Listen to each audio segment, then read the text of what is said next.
Students, आज हम करेंगे कॉम्प्लेक्स एनालिसिस। देखो, अगर हमने कोई भी टॉपिक करना है ना, तो सबसे पहला काम क्या होता है, उस टॉपिक से फ्रेंडशिप कर लो।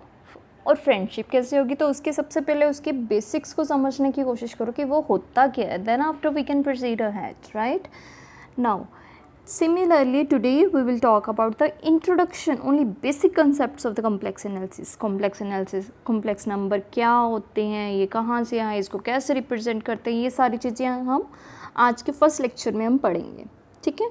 तो सबसे पहले हमारे पास कि कॉम्प्लेक्स एनालिसिस होता क्या है, कॉम्प्लेक्स नंबर कहाँ से आए, कहाँ से जनरेट हुए। सबसे पहले देखो, हमारे पास सबसे पहले होते हैं नेचुरल नंबर्स।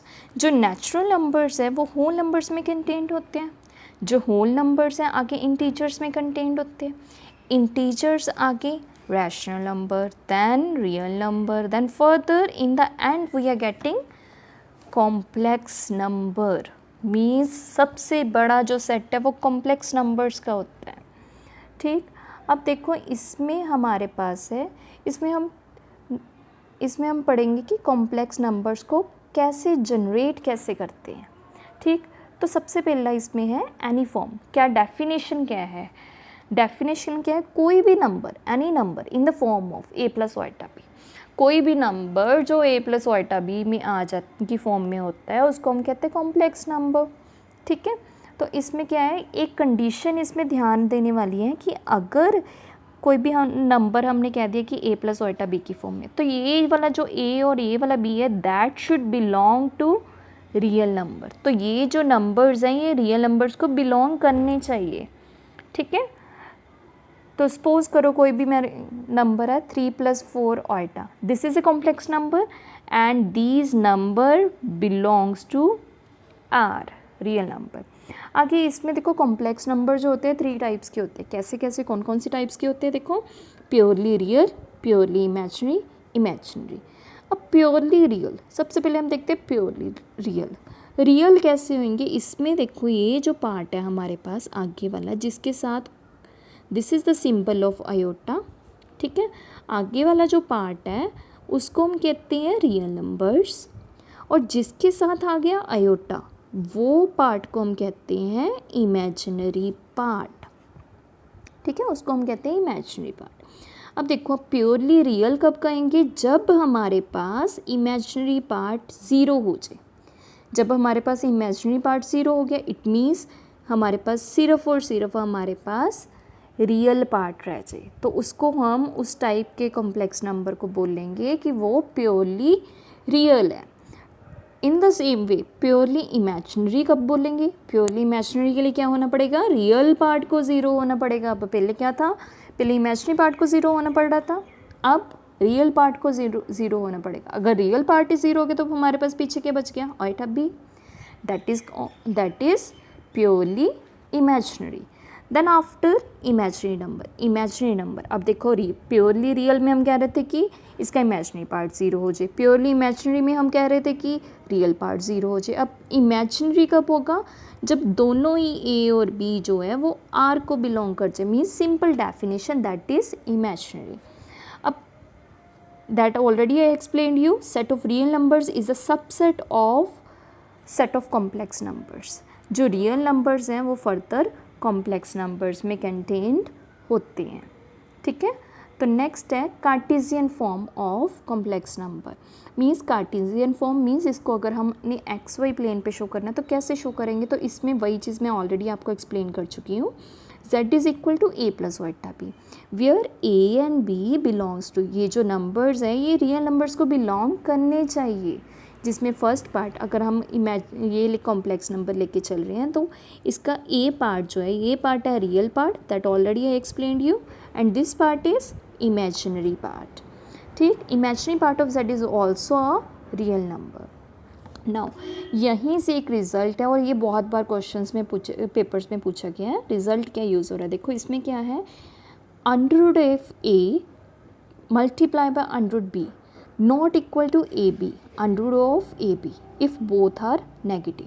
अगर दोनों ही नेगेटिव है तो ये दोनों कभी भी एक दूसरे के इक्वल नहीं हो सकते। इसके लिए मैंने देखो एक एग्जाम्पल भी ली हुई है इसमें एग्जाम्पल में क्या है हमारे पास, मैंने एक तो ले लिया 25 का स्क्वायर माइनस 25 का स्क्वायर रूट, दूसरी साइड पे मैंने ले लिया 49 का माइनस 49 का स्क्वायर रूट। ठीक है, मैंने दोनों ही नेगेटिव नंबर्स ले लिए। तो हमने क्या शो करना है कि अगर हम दोनों की मल्टीप्लिकेशन करें तो ये भी हमारे पास इक्वल नहीं होनी चाहिए, स्क्वायर रूट में इक्वल नहीं होनी चाहिए। तो ये क्या आ रहा है हमारे पास, देखो 5 iota and 7 iota that is equal to minus of 35, ठीक है, which is not equal to this multiplication. ठीक है, अगर हम मल्टीप्लिकेशन करें तो हमारे पास क्या आना चाहिए था, अंडर ऑफ 35 आना चाहिए था, बट ये तो हमारे पास माइनस ऑफ 35 स्क्वायर रूट बनेगा, दैट्स वाई। तो ये रिज़ल्ट बन रहा है हमारे पास। ये ध्यान देना है कि अगर हमारे पास दोनों नेगेटिव नंबर्स हैं तो दोनों का स्क्वायर रूट कभी भी इक्वल नहीं हो सकता। ठीक है, तो नेक्स्ट इज़ यही नेक्स्ट पॉइंट से ध्यान देने वाले हैं, जिसमें इसमें क्या है कि अगर ए पॉजिटिव है और बी पॉजिटिव है तो दोनों के हम स्क्वायर रूट लें, ए का स्क्वायर रूट लें, बी का स्क्वायर रूट लें, तो वो दोनों की मल्टीप्लिकेशन के स्क्वायर रूट के इक्वल होगा। ठीक, अगर ए नेगेटिव है बी पॉजिटिव है तो भी हमारे पास, ये आपने कैसे करना है, देखो इसको सिंपल से एग्जांपल्स लेके देखना है आपने। ठीक है, सिंपल इसको एग्जांपल्स लेके देखना, उससे ये सॉल्व होना स्टार्ट हो जाएगा। जैसे -3 ले लिया हमने, हमने ले लिया -25 का स्क्वायर रूट ले लिया और 49 का स्क्वायर रूट ले लिया। ये क्या आएगा, 5 iota and 49 7 right, 35 iota. From here you will get 35 iota. तो दूसरी साइड पे हम करेंगे तो क्या आ जाएगा, माइनस ऑफ 35 का स्क्वायर रूट। ठीक, अगर एक पॉजिटिव एक नेगेटिव तो भी इक्वल, अगर दोनों नेगेटिव है तो ये कभी भी इक्वल नहीं होंगे। ठीक है, ये हमने पीछे भी रिजल्ट में किया। Then after next is properties of iota. अब आयोटा की प्रॉपर्टीज़ देखो क्या है कि आयोटा की वैल्यू क्या होती है, -1 का स्क्वायर रूट। ठीक, आयोटा स्क्वायर क्या हो जाएगा, तो स्क्वायर रूट कैंसिल हो जाएगा, iota square is equal to -1। Iota cube क्या हो जाएगा, आयोटा क्यूब के लिए आपको क्या करना पड़ेगा, iota square into iota. Iota square हमने किया कि -1 के इक्वल है। ठीक, और iota as it is, so iota cube is equal to minus of iota and iota 4 that will be equal to 1। अब एक और चीज़ इसमें ध्यान रखनी है कि आयोटा जो है वो नीदर पॉजिटिव नॉर नेगेटिव, इसको हम ना तो हम पॉजिटिव में कंसीडर करते हैं, ये जो कॉम्प्लेक्स नंबर है आयोटा, इसको हम ना तो कॉम्प्लेक्स सिंबल है जो, सॉरी, इसको हम ना तो हम पॉजिटिव में कंसीडर करते हैं और ना ही नेगेटिव में। Iota square is a real number. क्यों real number, because we are getting -1 that is a real number. एक और है इसमें, देखो sum of any 4 consecutive integral powers of iota is equal to 0। इसके लिए सिंपल से हम एग्जाम्पल लेने की कोशिश करते हैं। इसमें देखो क्या है, सपोज हमारे पास है आयोटा, उन्होंने बोला कि 4 कंसेक्टिव मीन्स उसके साथ साथ जो लगते हैं। एक हमने ले लिया आयोटा स्क्वायर, नेक्स्ट हम ले ली आयोटा क्यूब, आयोटा 4। वो कह रहे हैं कि अगर हम इन सभी को ऐड करें तो हमारे पास 0 आता है। इसको हम प्रूव करके देख लेते हैं। देखो आयोटा -1, यहाँ से हमारे पास आया, sorry, iota cube square, iota cube, iota 4। यहाँ से हमारे पास क्या आया, आयोटा -1 माइनस आयोटा +1। तो ये देखो कैंसिल आउट हो गए ना सारे, तो हमारे पास क्या आ रहा है, देखो 0 आ गया। इट मीन्स यही चीज़ तो हमने प्रूव की है कि sum of any 4 consecutive integral power of iota is equal to 0। इसको हम एन की फॉर्म में भी कर सकते हैं।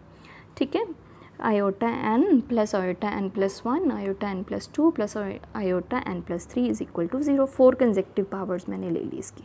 ठीक है, तो वहाँ से आयोटा n मैंने कॉमन कर दिया, तो जो अंदर आ गया वो 0 की इक्वल आ जाएगा। Now move to next. Product of any 4 consecutive integral power of iota is -1। अब देखो इसमें है कि 4, उन्होंने बोला कि हमने लास्ट स्लाइड में क्या किया था कि अगर हम सम करें 4 consecutive integral powers of iota का तो हमारे पास 0 आता है। अब भी इन्होंने यहाँ पे किस चीज़ की बात की, यहाँ पे बात हुई है प्रोडक्ट की। Product means multiplication, iota square, iota cube and iota 4। Iota -1 minus iota and 1.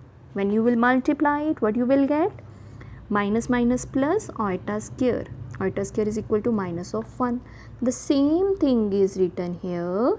Product of any 4 consecutive integral powers of iota is equal to minus of 1. इसके लिए देखो थोड़ी सी एक एग्जाम्पल ली हुई है, आयोटा 77, आयोटा 78 कंसेक्टिवली हमने साथ साथ बोले 77, 78, 79, 80. इनके अगर हम प्रोडक्ट करें तो हमारे पास क्या आ रहा है -1. अब सेम क्वेश्चन है, one question is there, iota -215, इसको सॉल्व करना है. तो कैसे करना है इसको, हमने इसमें कोशिश करते, क्योंकि हमें देखो पता है कि आयोटा 4 इज इक्वल टू 1. ठीक, आयोटा 4 इज इक्वल टू 1. तो इसको ऐसे ब्रेक करो कि हमारे पार्ट 4 की मल्टीप्लाई जो पावर है वो 4 के मल्टीपल्स की फॉर्म में बन जाए. ठीक है, तो 4 के मल्टीपल्स की फॉर्म में ये बन गया मेरे पास आयोटा 2012. इसको ब्रेक किया जा सकता है, 2012 माइनस 2012 एंड आयोटा -3. ठीक है, तो ये तो 4 का मल्टीपल हो गया, तो ये क्या हो जाएगा 1. अब इसको सॉल्व करना है. इसको सॉल्व करने के लिए हमने क्या किया, 1 आयोटा क्यूब. अब इसको आगे रैशनलाइज किया, सारा सॉल्व करके हमारे पास आ गया आयोटा. ठीक है, now next question is 1 iota square so on up to iota 2015. Now total number of terms देखो, हमने पीछे डिस्कस किया, टोटल नंबर ऑफ टर्म्स इसमें कितनी होगी हमारे पास 2016. और पीछे हमने डिस्कस किया कि sum of any 4 consecutive integral powers of iota is equal to 0. और नाउ 2016 टर्म्स होगी हमारे पास and that is multiple of 4. ठीक है, तो ये हमारे पास क्या आ गया 0. यहाँ से हमारे पास आ गया लास्ट रिजल्ट यूज़ करके सम ऑफ इंटेग्रल पावर यानी 4 consecutive integral powers of iota is equal to 0, that वो यूज़ करके हमारे पास यहाँ से आ गया 0. नाउ नेक्स्ट इज़, अब देखो इसमें कॉम्प्लेक्स नंबर्स में भी अलजेब्रिक ऑपरेशंस होते हैं. कैसे अलजेब्रिक ऑपरेशंस होते हैं, सबसे पहले हम बात करते हैं एडिशन की. अंडर एडिशन 2 कॉम्प्लेक्स नंबर्स हमने लिए, हमने उनको ऐड कैसे करना है. ऐड करने के लिए क्या करना पड़ेगा, रियल में रियल पार्ट ऐड कर दो और इमेजिनरी में इमेजिनरी पार्ट को ऐड कर दो. अब अंडर एडिशन देखिए तो क्लोजर प्रॉपर्टी होल्ड करती है, इसमें कम्यूटेटिविटी होती है, एसोसिएटिविटी होती है. एसोसिएटिविटी मतलब अगर हम कोई 3 नंबर्स लेके चलते, 3 complex number Z1 plus Z2 plus Z3 is equal to, अगर हम इनके ऑर्डर को चेंज करते प्लस Z3. ठीक है, तो ये एसोसिएटिविटी भी इनमें कॉम्प्लेक्स नंबर में अंडर एडिशन होल्ड करती है. उसके बाद इसमें एडिटिव इन्वर्स भी होता है और आइडेंटिटी भी होती है. देन आफ्टर सब्ट्रैक्शन में अब देखो क्या होता है, इसमें सब्ट्रैक्शन में क्लोजर प्रॉपर्टी होल्ड करती है. सब्ट्रैक्शन के लिए भी वैसे रियल में से रियल पार्ट सब्ट्रैक्ट कर दो और इमेजिनरी में से इमेजिनरी पार्ट को सब्ट्रैक्ट कर दो. कम्यूटेटिविटी इसमें होल्ड नहीं करती, ना ही इसमें एसोसिएटिविटी होल्ड करती है. Next is now under multiplication. अब मल्टीप्लिकेशन में हम क्या कह सकते हैं कि मल्टीप्लिकेशन में क्या क्या हो सकता है. देखो मल्टीप्लिकेशन के लिए हमने क्या करना है, रियल पार्ट को पहले इससे मल्टीप्लाई कर दिया, फिर इमेजिनरी पार्ट को. ठीक, overall we will get this. अब इसमें क्लोजर प्रॉपर्टी होल्ड करती है, एसोसिएटिविटी है, मल्टीप्लिकेटिविटी है, कम्यूटेटिविटी है. ठीक है, इन्वर्स भी है इसमें. सेम देन आफ्टर डिवीज़न जो है, डिवीज़न के लिए क्या करना है, इनको न्यूमिनेटर डिवीज़न की फॉर्म में P/Q फॉर्म में लिख देना हमने. Then after rationalise that and after rationalising you will get this. ठीक है, तो इसमें अगर हम डिवीज़न में भी देखें तो सेम प्रॉपर्टीज़ यहाँ पे भी होल्ड करती हैं. ठीक, but the only condition is Z2 should not be equal to 0. अगर देखो डिनोमिनेटर 0 हो गया तो हमारे पास ये कॉम्प्लेक्स नंबर वेल डिफाइंड नहीं होगा. ठीक है, तो next question is there, if the sum of square of roots of equation x square plus p plus iota q x plus 3 iota is equal to 0 is 8, then find the value of p and q. अब देखो इसमें हमारे पास एक equation दी हुई है, equation में sum of square of roots बताया हुआ है कि वो 8 के इक्वल है. Then find the value of p and q. हमने p एंड q की वैल्यू निकालनी है. ठीक, अब देखो यहाँ से हमारे पास के इक्वेशन से हम निकाल सकते हैं कि सम ऑफ रूट्स क्या आएगा और प्रोडक्ट ऑफ रूट्स क्या आएगा. ठीक है, और सेकेंडली एक चीज़ हमारे पास गिवन है, that is sum of square of root of equation that is equal to 8. वो भी हमने अप्लाई कर दिया. अप्लाई करने के बाद देखो इस यहाँ से इसको हम इस फॉर्म में चेंज कर सकते हैं, अल्फ़ा प्लस बीटा का whole square minus 2 alpha beta is equal to 8, right. तो यहाँ से हमने सारी वैल्यूज़ को पुट कर दिया। अब देखो यहाँ पे हमारे पास अल्फ़ा बीटा की वैल्यू थी ये वाली, और अल्फ़ा बीटा मल्टीप्लिकेशन की वैल्यू थी, ये हमने फिल कर दी। Now when you will compare real part, when we are equating the complex number, real part will be equated with real part and imaginary part we need to equate with imaginary, because imaginary is not there, so we will just equate 2pq minus 6 is equal to 0 because it is not there, right। now solve it। जब हम solve करेंगे यहाँ से हमारे पास आ रहा है pq3 and p square minus q square is equal to 8, right। now solve that equations, pq is equal to 3 and these, solve these two equations। after solving you will get this, p is equal to 3, q is equal to 1 and p is equal to minus 3 and q is equal to minus 1, this we need to find out, ठीक है। now next is how to represent a complex number similar to the real plane of for real numbers we have complex number for complex plane for complex numbers। अब देखो इसमें complex plane है, इसको हम complex plane भी बोल देते हैं, इसको हम आर्गेंट प्लेन भी, कई बार कई बुक्स में देखो लिखा होता है इसका Argand plane, complex number Argand plane, या फिर हम कह सकते हैं इसको हम Gaussian plane, Gaussian plane, all are same, ठीक है। ये बुक टू बुक वेरी करता है, किसी बुक्स में हम इसको आर्गेंट प्लेन बोलते हैं, किसी में हम इसको कॉम्प्लेक्स प्लेन बोलते हैं और किसी में हम इसको गॉसियन प्लेन बोलते हैं। Now similar to real plane, जैसे रियल प्लेन में हमारे पास रियल नंबर्स के लिए हम शो कर सकते हैं ना, 2 एक्सेस होती हैं, एक एक्स एक्सेस होगी, एक वाई एक्सेस, सेम हमारे पास कॉम्प्लेक्स नंबर्स में भी होती है। Now real part of complex numbers represented on real axis. अब देखो इसमें हम क्या कहते हैं, जैसे हमारे पास रियल प्लेन में एक एक्स एक्सिस और वाई एक्सिस होती है, इसमें कॉम्प्लेक्स में this is real axis and this is imaginary axis, ठीक है। जो रियल नंबर्स हैं हम उसको रियल एक्सिस पे शो करेंगे, जो इमेजिनरी पार्ट है उसको हम इमेजिनरी पे शो करेंगे। The same thing is written here, real part of complex number is represented on real axis and imaginary part of is represented on imaginary axis. Now distance from origin, distance from origin को देखो आप modulus भी बोलते हो। देखो जहाँ पे कई बार हमने किसी भी हमें कोई कॉम्प्लेक्स नंबर दिया होता है, हमने उसका मॉडुलस निकालना है, अल्टीमेटली वो मॉडुलस होता क्या है, उसका पॉइंट का, उस कॉम्प्लेक्स पॉइंट का, उसका पॉइंट का ओरिजिन से डिस्टेंस क्या चल रहा है, ठीक है। Distance of P from origin, now P is here, P हमारे पास पॉइंट है, इसका हमने ओरिजिन से डिस्टेंस निकालना है। तो ये डिस्टेंस कैसे निकालेंगे हम, by distance formula, we know that distance formula तो देखो पता ही है सभी को। इसमें क्या होता है डिस्टेंस फार्मूला में, x minus zero, x minus इसके कोऑर्डिनेट्स हैं हमारे पास 0 0, x minus zero square plus y minus zero whole square का square root, this is distance formula. यही यहाँ पे अप्लाई किया हुआ है, तो हमारे पास आ गया x square plus y square का स्क्वायर रूट। अब एक्स स्क्वायर, एक्स क्या है, एक्स की is real part of z, यहाँ पे हमने कॉम्प्लेक्स नंबर लिया था z is equal to x plus iota we iota y, और हमारे पास रियल पार्ट ऑफ जेड क्या है एक्स, और इमेजिनरी पार्ट ऑफ जेड क्या है हमारे पास वाई, ठीक है।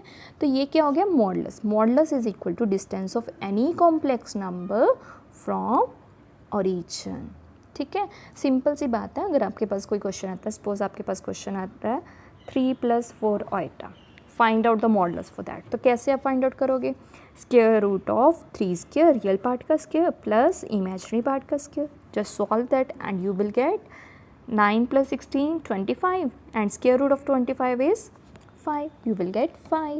In this way you can find out the modulus for any number.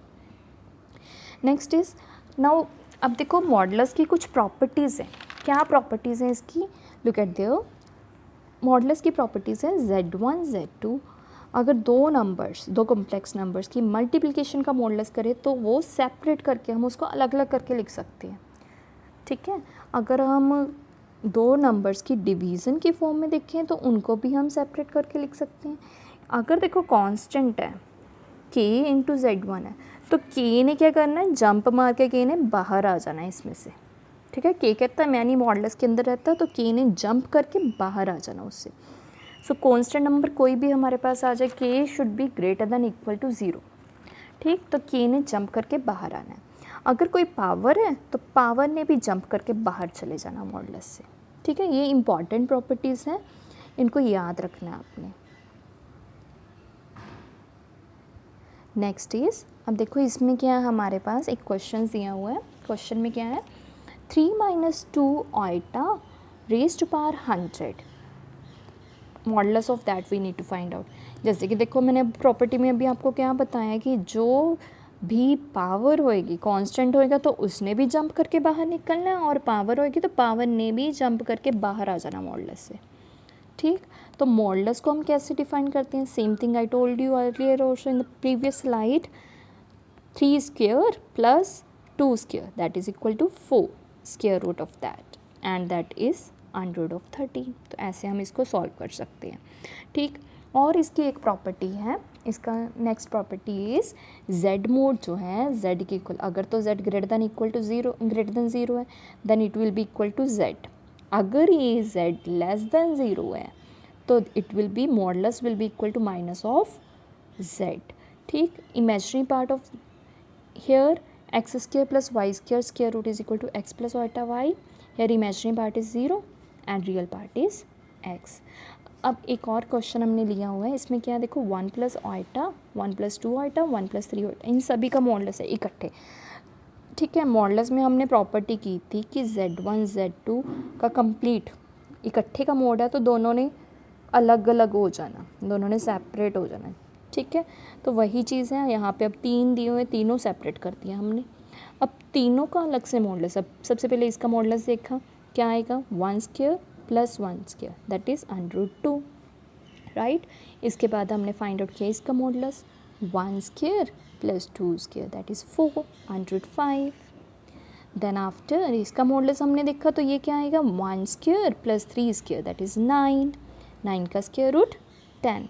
अब इसको जब हमने सॉल्व किया तो हमारे पास क्या आ गया, 10। These are the basic concepts only, ठीक है। Next is modulus inequality, this is most important part, right. और ये मेनली यूज़ होती है इनइक्वालिटीज़, ठीक है। मॉडुलस की इनइक्वालिटीज़ देखो क्या है, ये मिनिमम मैक्सिमम कई क्वेश्चंस आपको मिलेंगे जिनमें आपने मिनिमम वैल्यू निकालनी होगी किसी की या मैक्सिमम वैल्यू निकालनी होगी। तो ये वाली जो मॉडुलस इनइक्वालिटीज़ है ये उन क्वेश्चंस में हम यूज़ करते हैं। So please keep this modulus inequalities in your mind, ठीक है। Now first is Z1 minus Z2 mod less than equal to, तो क्या होगा, माइनस ने चेंज हो जाना प्लस में, सेकेंडली इन्होंने सेपरेट हो जाना, ठीक है। Z1 minus Z2 mod greater than equal to, minus ने अब अगर यहाँ पे ग्रेटर देन का साइन है तो माइनस ने माइनस में ही रहना है, right. Next is Z1 mod minus Z2 mod का whole mod less than equal to. अब Z1 Z2 जो है वो लाई कहाँ पे करता है, देखो दोनों से ही हमने किया है, कहाँ पे लाई कर रहा है ये, इन दोनों के बीच में, ठीक है। नाउ नेक्स्ट इज, इसी पे बेस्ड क्वेश्चन है, if Z1 mod is equal to 2 then Z1 plus 5 plus 12 iota is less than और इक्वल टू, किसके लेस देन और इक्वल टू होगा, देखो 8 है हमारे पास, 10 18 15, किसके होगा। अब देखो इसमें हमारे पास ये गिवन दिया हुआ है, ठीक है, कि ये 2 के इक्वल है। अब सेकेंड इज हमने वैल्यू निकालनी है इसकी, तो हमने क्या किया, Z1 plus 5 plus 12 iota mod less than equal to Z1 mod, ये अलग और ये अलग, ठीक है, लेस देन इक्वल टू। अब Z1 मोड की वैल्यू हमारे पास है 2 और इसका मॉडुलस हमने निकाल लिया, वो कैसे निकालना, 5 square plus 12 square square root that is equal to 13, ठीक है।